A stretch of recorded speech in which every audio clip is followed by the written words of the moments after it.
can't believe that I forgot to record. That's very annoying. Okay, so we'll move to recording before. It just stopped now. It was okay before. Oh, it was. Oh, okay. Thank you. So we will now move to the next example. So I'll share my screen.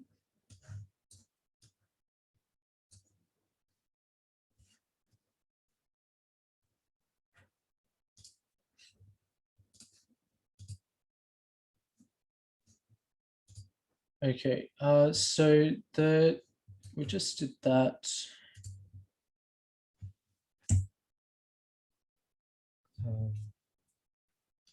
We've got a question here as to how they define ethics, but that's okay. We'll just move on.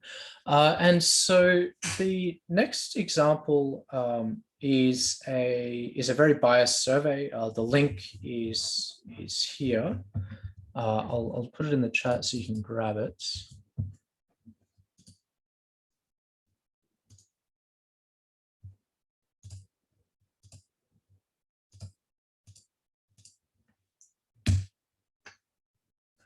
Okay, I'll just go back to sharing.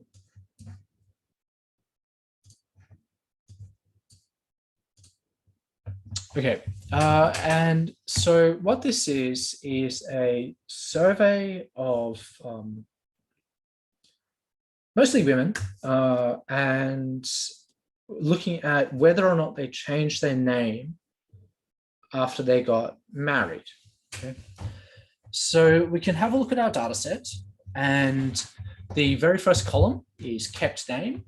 So this is 0 or 1. Did you keep your name? Yes or no? And we have a bunch of explanatory variables. And so this is what state do you live in? It's a US-based sample. So what state do you live in? What is your age group? What decade were you married? And what is your highest level of education? So in terms of education, so do you have a postgraduate degree? Do you have an undergraduate degree, or do you have less than an undergraduate degree? In terms of decade married, so was it the 2000s? Was it the 90s, 80s, 70s? What's your age group? And then state. Now, these are going to be our explanatory variables. The issue with this survey is that it was very biased in terms of who responded. And so if you look at the data set, it's a summary statistics, a whole lot of academic women responded because I think it was popular on Twitter in 2019. And so they have a very biased sample. And so if you look at the summary statistics, we actually have a huge number of folks that have a postgraduate degree, especially compared with the broader US population. So the post-stratification data set that they use, let's grab this in case that's, go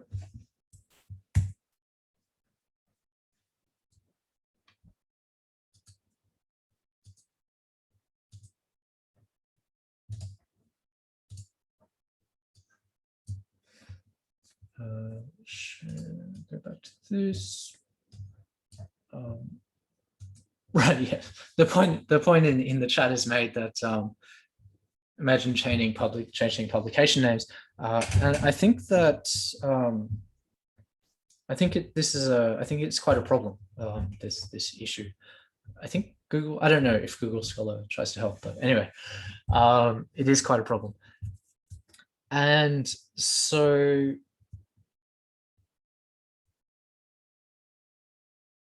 And so the post-stratification data set is the American Community Surveys, which is sort of the data set that we were sort of mentioning a bit earlier with regard to the Xbox paper as to like, well, it's sort of weird that they didn't use this. And so this survey is wonderful. It's very upsetting that we don't have something similar for Canada. Well, we have something similar, but it's not quite as good. And so it is big, it is frequent, it's easily available, and we're going to come back to this data set in later examples as well. And so that's post-stratification data set. And if we have a look at the post-stratification data set, so in Alabama, we've got of people that are in this 25 age group, who were married in their 90s, who have a postgraduate degree, less than a postgraduate degree, we've got 19,000 of them in our survey, our post-stratification data set. Beg your pardon.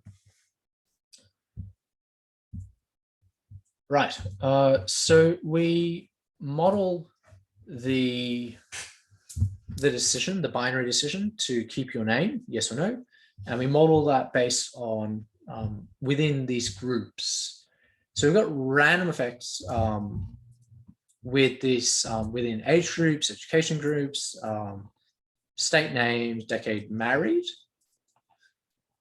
and so a similar sort of setup. You can see the notation is sort of similar to earlier, but we are specifying these different groupings. That's what this one bar age group is saying, that we're gonna look within these groups, and after we estimate this, we get our MRP estimates are in black,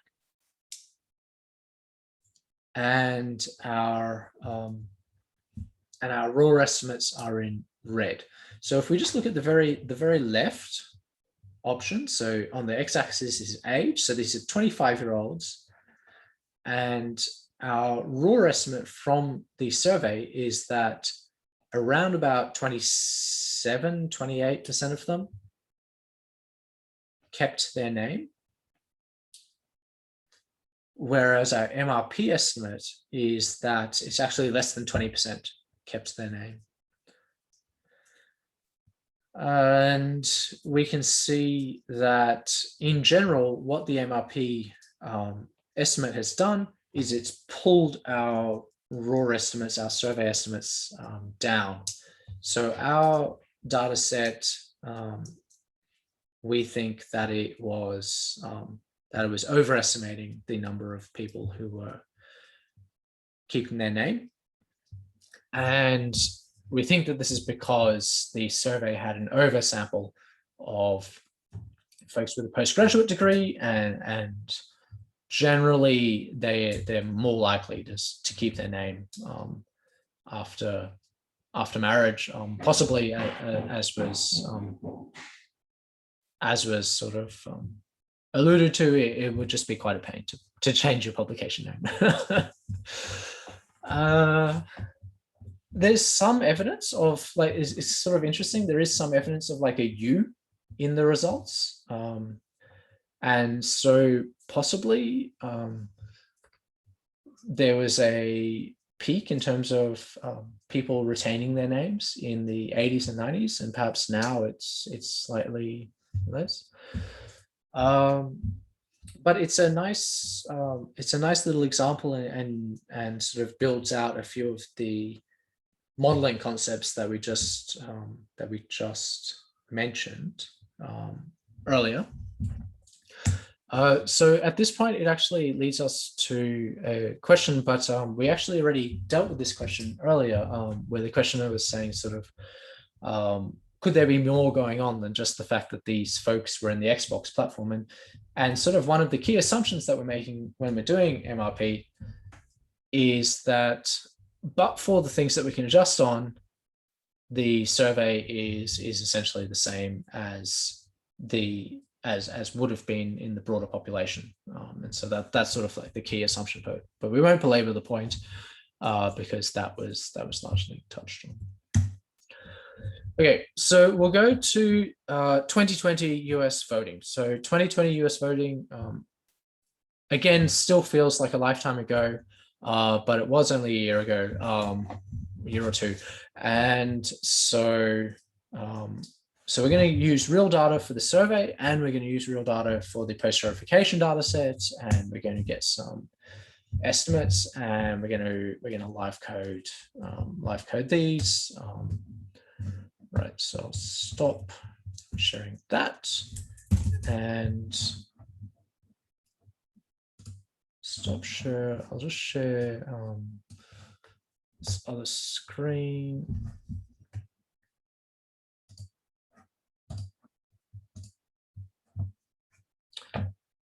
Okay, and so in this case, I'll just pull out the chat in case anybody wants to chat.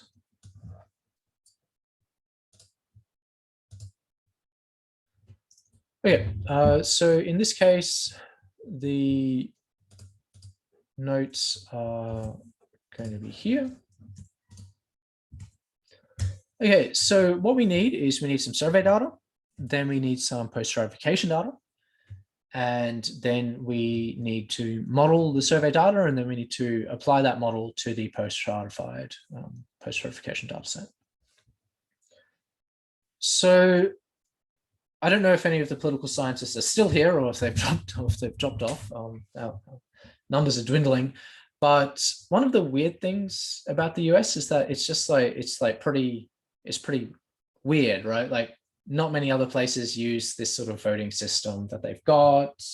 There's a lot of like weird features of the US, but one of the good things about modeling the US is that they have a lot of data that's available. And so we can actually get some survey from the Democracy Fund Voter Study group. And so I'm just following that link.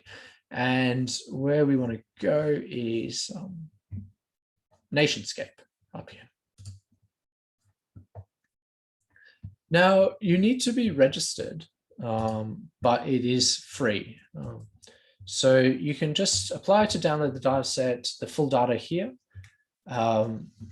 And it'll take a day or two because there's like a real person on the other side that processes these claims. But if you're interested in this data set, it's a very rich data set. There's about a year worth of polls of surveys that they make available. So phase 2 is January 2020 through to July 2020, and phase 1 was earlier, so July through to December. So you can just get that data set, and it's a pretty exciting one. And it's not my data set to share, so I can't give it to you, but you can request it, right? Okay. Now it is going to be a DTA file type. And so I know that some of you have Stata already, so you're probably used to Stata files. Within the R ecosystem, we can deal with .dta files using the Haven package. So that's what this is going to be, and yeah. So we'll get started with this. So if you were to read in the data set, it's going to look something like this. So we've got 6,479 responses, which is pretty exciting if you love data. And we've got a whole bunch of different columns. So this response, right track, economy better, interest, whole bunch of things. What I'm going to do is we're just going to cut this down. So actually, how many do we? Right, 265 variables in the end. So you know, that's a fair few. So we're just going to cut those down into just a handful for starters. What this labeled is doing is, see how at the moment we've got these weird sort of numbers, so like right track. Would you say things are on the right track? Well, this is a number. It doesn't really tell us like much. And so what this label does is in the, and those of you who have used Stata before will remember this, but we've got these labels. And so labeled is going to add those labels back on top. And so reuniting those, cutting down the survey, and we've got these Nationscape data. And so we can see, okay, so we've got vote 2020. So the usual, if an election were held today, who would you vote for? I'd vote for Trump. I'd vote for, I don't know, I'd vote for Joe Biden. Gender, what's your gender? education, so what's the highest level of education you've completed, and what state are you in? Oh, and what age are you? Okay. So what we're going to do is we're going to just make things simple, and if there are any political scientists that are still here, they're probably cringing, but we're just going to just throw away everyone who's not going to vote for Trump or Biden. Like, we're just going to try and construct a binary here. We want to try and make our life easier. We want to be able to use logistic regression. And so we're throwing away everyone who didn't vote, who isn't going to vote for Biden or Trump. And so if we were to have a look at our data set now, nationscape data, it's slightly fewer, but we don't lose too many in the scheme of things. Okay, now what we're about to do is to create age groups. And the reason we're going to create age groups is to make our life easier. So our data set, and I'll just pull it up at the moment, nationscape data. So we've got ages. What is your name? What is your age? It's, well, I'm 49. What is your age? I'm 46. What is your age? I'm 75. We could use this if we wanted to, but if you imagine what's going to happen with our post-stratification data set is that for every age, for every education level, for every state, we're going to need to know the number of folks that are in that particular cell. And there's going to be an awful lot of cells if we use ages. And so this is why we're going to group them into age groups. We're going to do the same thing for education, just to group it into 4 or 5 different education groups, education levels. So high school or less, some post-secondary or higher, and graduate degree, and then gender. We don't actually have to do too much with this one. It is fine as it is, but we're just going to change the labels to make it match the post-stratification data set. Okay, so I'll do that, and then I will talk through this. So there's nothing here that we haven't seen before, just extensive use of case-when by and large.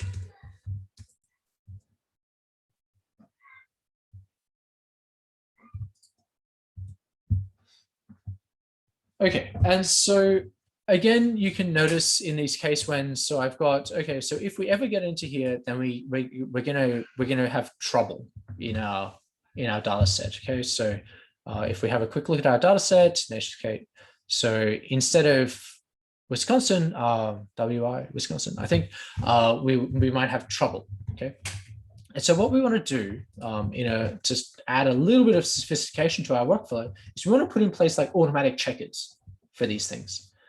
And so one way to do this is to put in place tests. And so in this test, and you don't have to do this, it's just like a more general. So if you're not interested in MRP, this is something you could still nonetheless be interested in. This test looks for, so Stringer is a package that makes dealing with strings easier. And so it's trying to detect trouble. It's looking and it's saying, is there trouble? And if it's trouble, then in this column called test, then say true. Okay, so that's what this is doing. We're creating a new column called test, and it is going to be true if we can detect trouble at all. Otherwise, it's going to be false. So I'll just run just this bit of it so you can see what happens. And so we can see that test column here is false because there's no trouble here. We can't detect any trouble, so we hit false. The next line, what we're doing here is we're filtering. We're saying, okay, so does test equal true?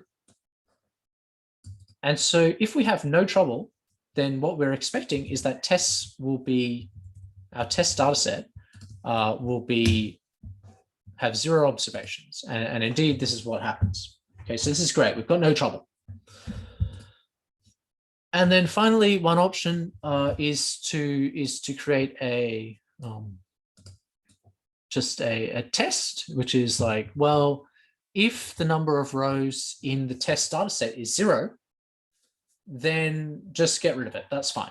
Okay. But if it's not 0, if we've got trouble, then print something like tell us. What we want is that this thing doesn't just compile, and like we want to know if there's trouble. Okay. So that's what this if statement is doing.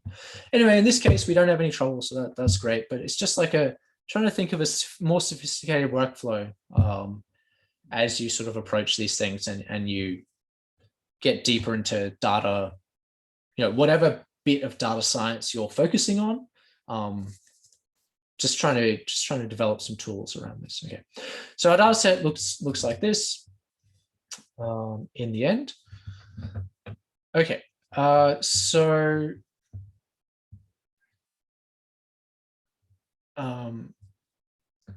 what we need to do is we need to think ahead to our post-stratification data set. And I'm cheating slightly here by doing this ahead of time.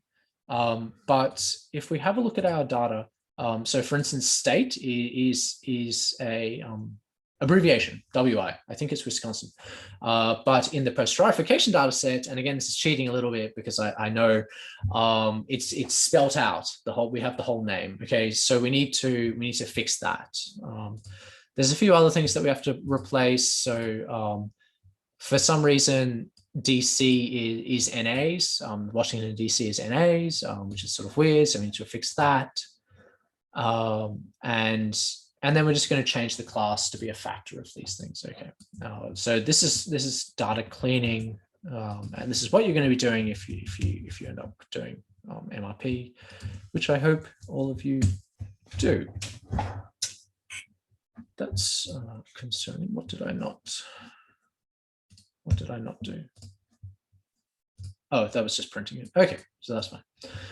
And so in the end, we end up with a data set that looks something like this. And so we've got this spelt out name and a few other things. Okay, so now we need a post-stratification data set. And there's a lot of options. In the US, folks that study the US are sort of sport for choice. I know somebody said that they study Brazil, so slightly fewer options there. A lot fewer options for Canada and my home country, which is Australia. But folks who study the US are sport for choice, so they could use the cooperative congressional election study. Oh golly, what have I done?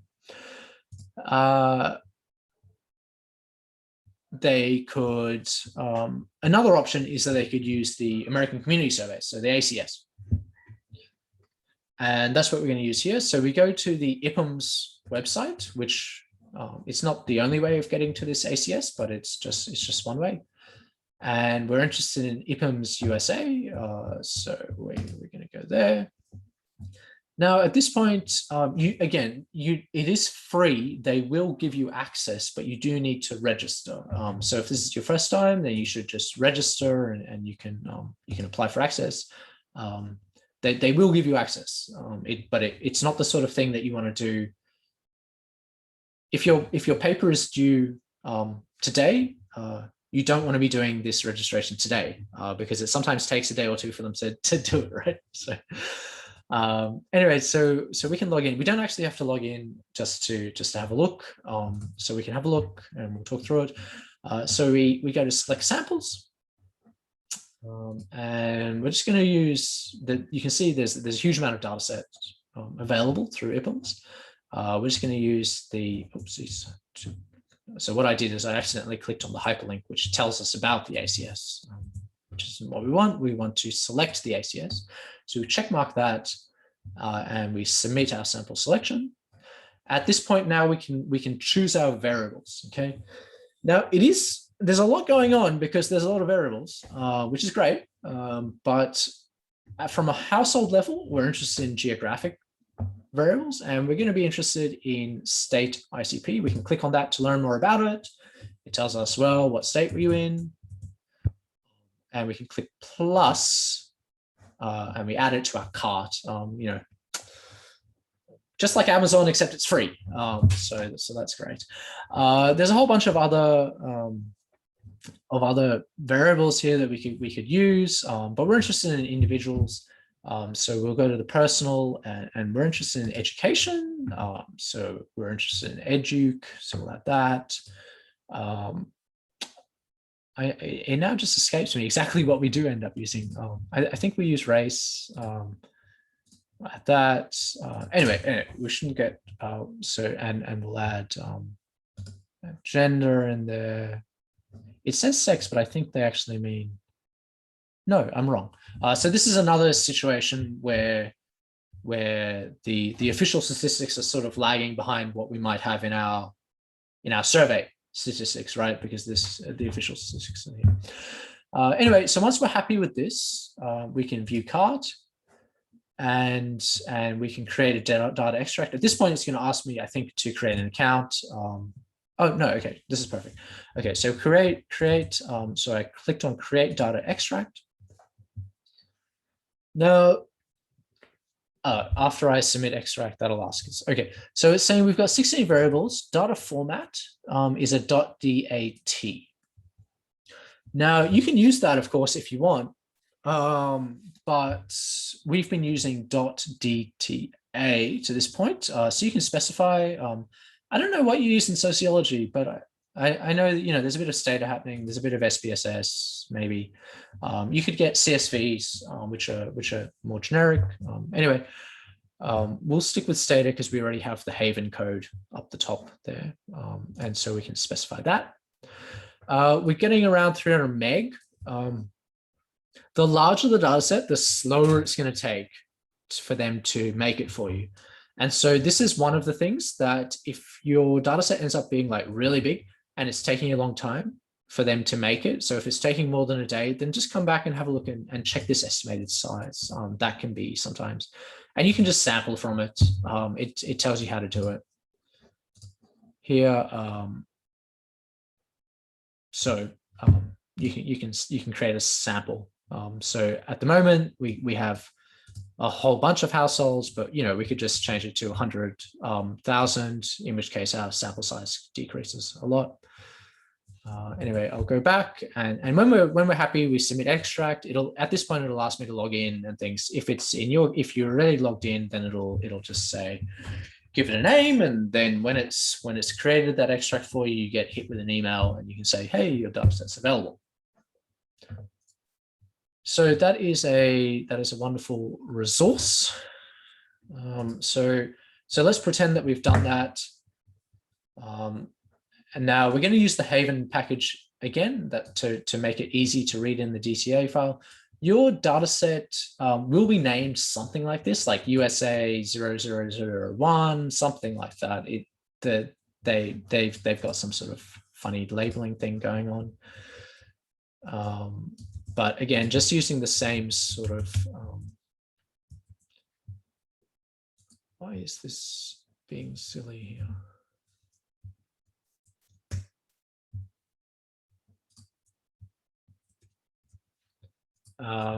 We can have a look at what our data set will look like. It takes a while because it's actually like fairly big,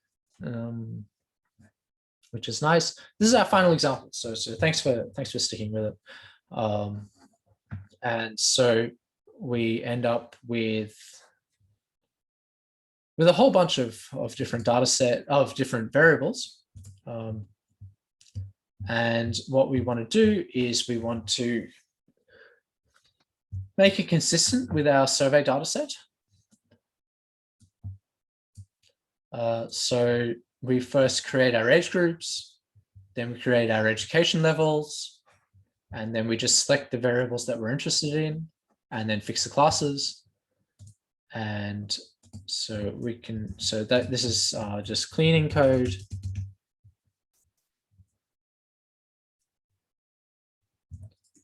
Fairly similar to code that we've seen before. So mutate, case when, checking for trouble, case when for education, again checking for trouble, and then selecting just variables of interest. And we can have a look at a post-strat data set, post-strat data. So we end up with an awful lot of folks, which is pretty exciting. So this person's female, they're in 18 to 29, they've got some post-secondary education, and they live in Alabama. Which is good. So we're going to create subcells. So we're going to create counts by subcells. So this is going to be the same idea as before. I'll show you, I'll just run this and you can see then what it looks like. So in Connecticut, for males aged 18 to 29 with some post-secondary, in our post-stratification data set, we had 149 of those. In Connecticut, males aged 18 to 29 with some high school or less, we had 232 of those, so on and so forth. And so what we need to do is we need to get those proportions from earlier. And so we'd like to add those proportions. So I'm interested here in estimates by state. And so this is why I'm doing state counts. And so males aged 18 to 29 with some post-secondary make up 2% of the Connecticut population. And we can now model it, which is super exciting. So we're going to use RSAN-ARM again. There's a really excellent. Okay, we'll model it first, and then so STAN GLMER. So this is a variant of generalized linear model, and what this allows us to do is to have these groupings that we saw in the earlier in the change of surname model. Okay, so this is the only difference with the very first Bayesian model, is that we've now grouped by state, and we don't have to do this. It's just something that can add a lot of power to our models. And so I'll set this running, and then I'll talk to you about. So if you do get into this whole MRP business, a really great tutorial to run through is going to be this tutorial by Lauren and Jonah Gabry. And so we can have a look at that. I'll put that in the chat. But what this is doing is it's simulating some data, and then it's talking you through the ins and outs of. It goes into a lot of detail into using this RSAN-ARM approach. You can see that the model is a bit slower to run this time, just because it's larger and there's a lot more going on than there was. So I'll add this into the chat, but it will get there. Returning to the notes. So what it will look like is we'll end up having estimates. So we'll have a model,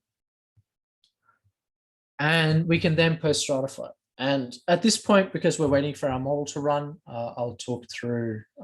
Again, we have seen this before. The code is very similar to our first Australian example, but we start with our model.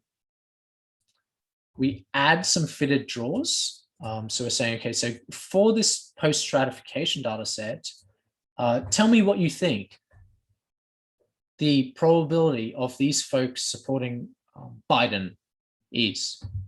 So that's what this add fitted draws is doing.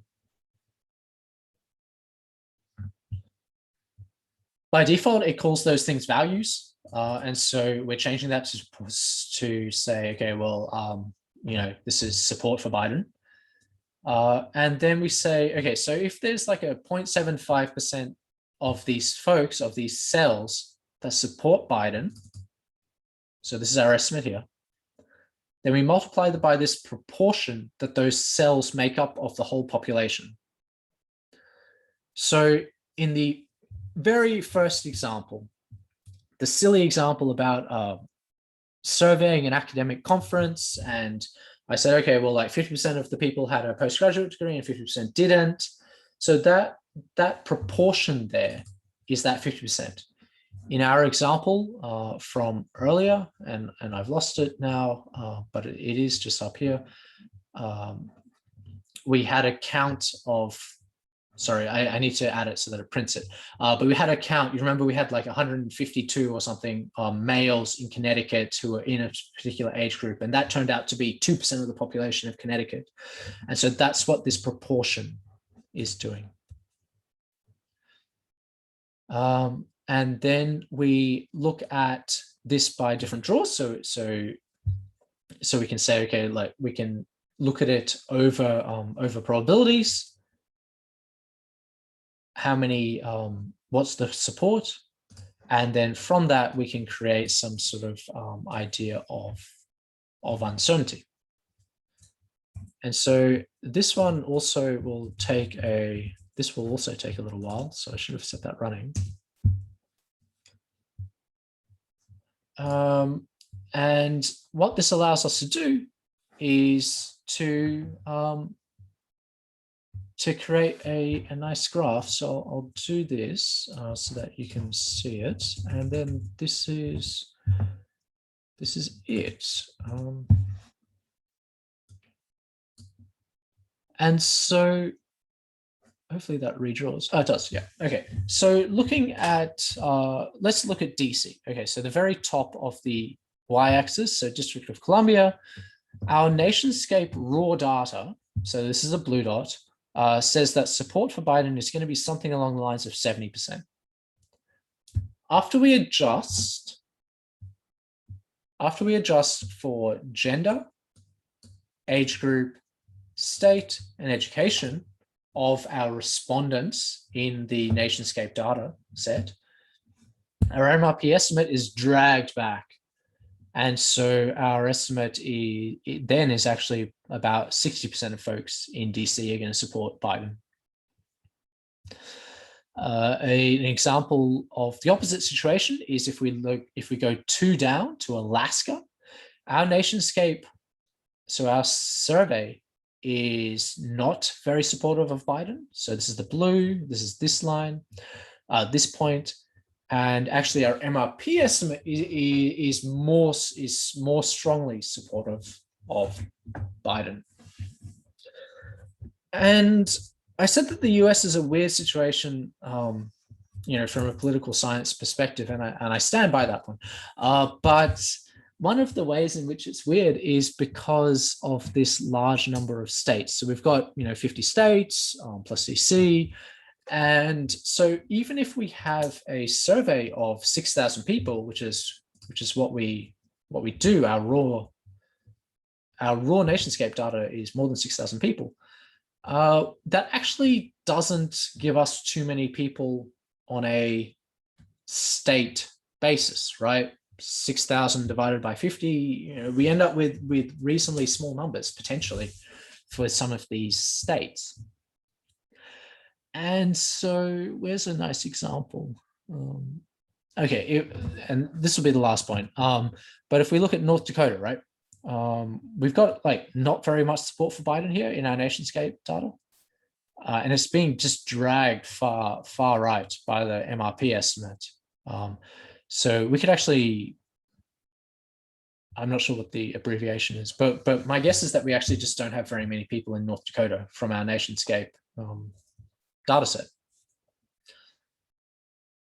And so, yeah, so we've used real data for both the survey data set and the post-stratification data set. We've used a real model. If we wanted to sort of be a bit more sophisticated about things, we could probably look at improving the model here. It's a, you know, in the scheme of things, a recently a model that hasn't had very much thought put into it. So we could certainly build that out. But yeah, real model, real data, and we forecast the US election. So I'll just make some concluding remarks, and then I'll stop recording, and then we can discuss anything that you would like to discuss with our remaining time. Well, we won't worry about the questions. So in general, I think that hopefully I'm sharing the big slide. In general, I think that MRP is the I don't think that you should choose any other area of research with your sociology degree. I think that you should choose MRP. And the reason is you get to draw on so many different aspects, right? So if you're interested in statistics, then there's a whole bunch of work to do in terms of statistical design, survey design, statistical properties of these estimators. One thing that you would have noticed is that all of you would know that with the usual survey, we usually have some uncertainty around that survey, right? But we just threw that away. And so how can we better include that uncertainty from the survey? How can we allow that to flow through into our MRP estimates, right? There's a whole lot going on. And in the notes, I make this point with reference to a few papers that you could sort of naturally next go to if you're interested in that. From a sociology point of view, I think that there's an awful lot to be done in terms of, and this point was sort of brought up in questions earlier, in terms of responses. So how can we ensure that our responses are appropriate to our surveys, and what do we do when our appropriate responses to surveys do not mesh with the post-stratification data set that we have to use? What do we do there? I don't know what we should do, but hopefully some of you can work it out. Political scientists, in the US, we don't really have preferences in voting. I think maybe Maine does. I don't know. But I think that a lot of folks are moving towards preferential voting. And so thinking about how does that affect things? But also the point was made that we're assuming that our preferences are stable and are only affected by, in these examples, by demography, by age group, by sex, gender, by education, right? By demographic variables. Under what circumstances is that a reasonable assumption? What do we do when we don't have past data? So we think here of, what do we think of? Brexit, right? We think of Brexit. We just don't know what the relationship between those variables are. And so what do we do here? There's a lot from a political science perspective. Economists, I think that there's a lot to do in terms of MRP, in terms of unemployment and inflation, and we can actually get really small area estimates potentially. From a computational perspective, how can we make better packages? How can we make packages that enable us to not have to have 20 lines of data cleaning code, right? That's super boring, that if we're teaching this to undergraduates, they're going to make typos and it's going to be a pain for them to work on. Like, how can we build the tools that make this more easily available? So I think that you should all go and do MRP for your research. But thank you very much for having me, and I'll stop sharing. And if you have any questions or discussion points, happy to